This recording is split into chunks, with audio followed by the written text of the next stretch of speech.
प्यारे दोस्तों, मैंने एक कहानी लिखी है जो सत्य घटनाओं पर आधारित है। अगर आप इस कहानी को पढ़ेंगे तो आपकी आंखों में आंसू आ जाएंगे। मेरी कहानी का शीर्षक है भगवान के दर्शन। देश में लॉकडाउन व कोरोना काल चल रहा था। सभी लोग अपने अपने घरों में बंद थे। सारी सड़कें सुनसान पड़ी थी। केवल पुलिस वाले ही दिखाई दे रहे थे या इक्का दुक्का आवश्यक चीजों को सप्लाई करने वाले वाहन दिखाई दे रहे थे। भोपाल शहर के टीटी नगर में एक छोटे से परिवार में 3 प्राणी रहते थे। पति, पत्नी व एक 3 महीने की एक छोटी सी प्यारी सी बच्ची। पत्नी का नाम अनुष्का था, जो एक प्राइवेट हॉस्पिटल में नर्स थी, और उसका पति अजीत एक मजदूर जो एक फैक्ट्री में काम करता था। फैक्ट्री लॉकडाउन के कारण बंद थी, पर अनुष्का को हॉस्पिटल में अपनी छोटी बच्ची को पिता के पास छोड़कर जाना पड़ता था। अचानक अनुष्का मरीजों को देखते देखते कोरोना पॉजिटिव हो गई और उसको वहीं हॉस्पिटल में एडमिट होना पड़ा, और वह घर नहीं आ सकती थी, और वह अपने 3 माह की बच्ची को अपना दूध भी नहीं पिला सकती थी। इस बात को देखकर पिता अजीत काफी परेशान हो गया। वो सोचने लगा कि वह भूखा तो रह सकता है, पर वह मासूम बच्ची को कैसे भूखा रख सकता है। उसने घर के सभी डिब्बे टटोले, पर वे खाली निकले। काफी घर को टटोलने के पश्चात उसे एक सैंपल के रूप में एक छोटा सा दूध का पाउडर का पैकेट मिला, जो मुश्किल से 2 या 3 दिन बारी घोल कर पिलाया जा सकता था। पर थोड़ी खुशी इस बात की थी कि उसके पास अभी 250 रुपये बचे थे, जो उसे अपनी पत्नी अनुष्का के बैग से मिले थे।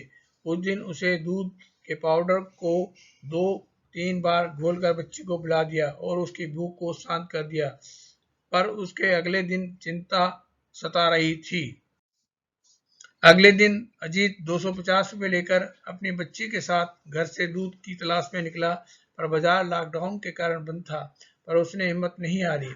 लगभग 3 किलोमीटर पैदल चलकर उसे एक बड़ा सा होटल दिखाई दिया। होटल के बाहर 2 गार्ड खड़े थे। अजीत ने उन गार्डों से पूछा, भैया, क्या मुझे इस बच्ची के लिए आधा लीटर दूध मिल सकता है? मेरी यह बच्ची बड़ी भूखी है और आज सुबह से उसने दूध भी नहीं पिया है। चूंकि इसकी मम्मी कोरोना के कारण हॉस्पिटल में एडमिट है और घर में नहीं आ सकती, और न ही इसे अपना दूध भी पिला सकती। गार्डों को छोटी सी मासूम बच्ची को देखकर दया आ गई। उसने एक गार्ड होटल के अंदर गया और होटल के मालिक से उस बच्ची व अजीत की घटना सुनाई। होटल का मालिक बाहर निकला और अजीत से बोला, तुम्हें क्या चाहिए? अजीत बोला, मुझे इस बच्ची के लिए आधा लीटर दूध चाहिए। मेरे पास केवल 250 रुपये हैं।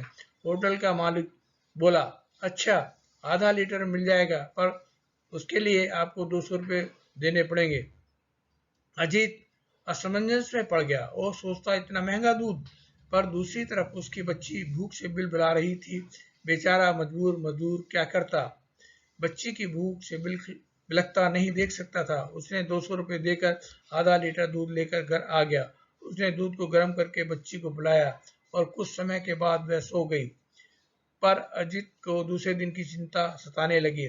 वह अगले दिन सुबह उठा और बचे हुए 50 रुपये लेकर बच्ची के साथ दूध की तलाश में निकला, पर दोबारा से उस होटल पर जाने की हिम्मत न जुटा पा सका, क्योंकि उसके पास तो केवल 50 रुपये ही बचे थे। फिर उसने सोचा कि चलो एक बार जाकर होटल पर कोशिश करता हूँ। अतः अजीत बड़ी हिम्मत बांधकर उसी होटल पर दूध लेने के लिए पहुंचा और होटल मालिक से दूध लेने के लिए काफी मिन्नतें की और कहा, हजूर, मेरे पास केवल 50 रुपये ही बचे हैं और बाकी के 150 रुपये लॉकडाउन पर खुलने के पश्चात आपको दे जाऊंगा। पर होटल के मालिक ने उसकी कोई बात नहीं सुनी और होटल के अंदर चला गया। बेचारा अजीत बिना दूध के ही घर की तरफ रुआसा होकर चलने लगा। अजीत काफी निराश हो चुका था, पर उसने हिम्मत न छोड़ी। अजीत जैसे ही एक आगे किलोमीटर आगे बढ़ा तो उसे एक छोटी सी चाय की दुकान दिखाई दी। चाय की दुकान खुल देखते ही उसके मन में कुछ आशा की किरण जगी। पर इस चाय की दुकान पर 4-5 पुलिस वाले चाय पी रहे थे। पुलिस वालों को देखकर अजीत डरने लगा। वो सोचने लगा, ये पुलिस वाले लॉकडाउन के नियम तोड़ने के आरोप में कहीं मेरे ऊपर जुर्माना ना कर दें और जेल में बंद ना कर दें। उसके पास तो केवल 50 रुपये ही हैं।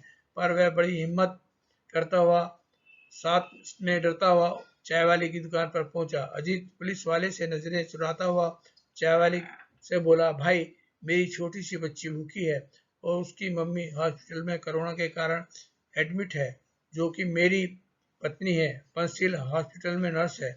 मुझे इस बच्ची के लिए आधा लीटर दूध चाहिए। मेरे पास केवल 50 रुपये ही बचे हैं। चाय वाले को उस पर कुछ दया आ गई, क्योंकि उस चाय वाले की भी एक छोटी सी बच्ची थी, जो कि वह अपनी माँ के पास ठीक प्रकार से रह रही थी। चाय वाला अपने खोखे के अंदर गया और एक प्लास्टिक की थैली में लगभग 1 लीटर दूध भरकर ले आया और बड़ी सहानुभूति दिखाते हुए अजीत को दे दिया।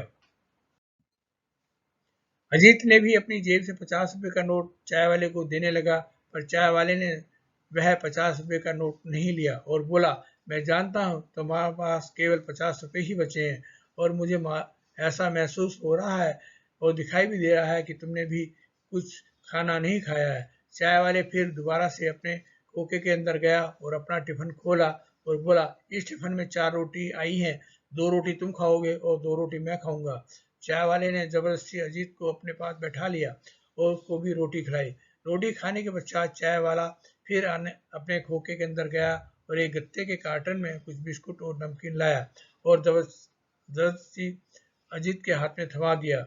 यह सब कुछ पुलिस वाले देख रहे थे। उनमें से एक पुलिस वाला उठा और वे पुलिस वैन की तरफ जाने लगा। अजीत यह देखकर घबरा गया और सोचा कि कहीं मुझे ये मेरा चालान ना काट दें और मुझे जेल में ना भिजवा दें। परंतु जब वह पुलिस वाला अजीत के पास आया तो उसके हाथ में भी एक डब्बा था, जिससे ने शायद कुछ फल, आटा, दाल व कुछ खाने का सामान था। अजीत को दे दिया और उसको पुलिस वैन में बैठाकर उसके घर छोड़कर आया। साथ में अपने जेब से एक 500 रुपये का नोट निकालकर अजीत को दे दिया। अजीत को अब विश्वास हो गया कि भगवान अवश्य है, जो सबकी रक्षा करता है और उसके खाने पीने की व्यवस्था भी करता है। भले ही मैंने अभी तक भगवान को नहीं देखा, पर आज मैंने चाय वाले और पुलिस के रूप में भगवान के दर्शन कर लिए हैं, उनको साक्षात देखा है। कुछ दिनों में के पश्चात उसकी पत्नी कोरोना से मुक्त हो गई और फिर से अपने घर व हॉस्पिटल में आने लगी। अगर यह कहानी आपको अच्छी लगे तो इसको लाइक कीजिएगा और आगे भी शेयर कीजिएगा और साथ में अपनी प्रतिक्रिया भी दिए कि ये आपको कहानी कैसी लगी। धन्यवाद।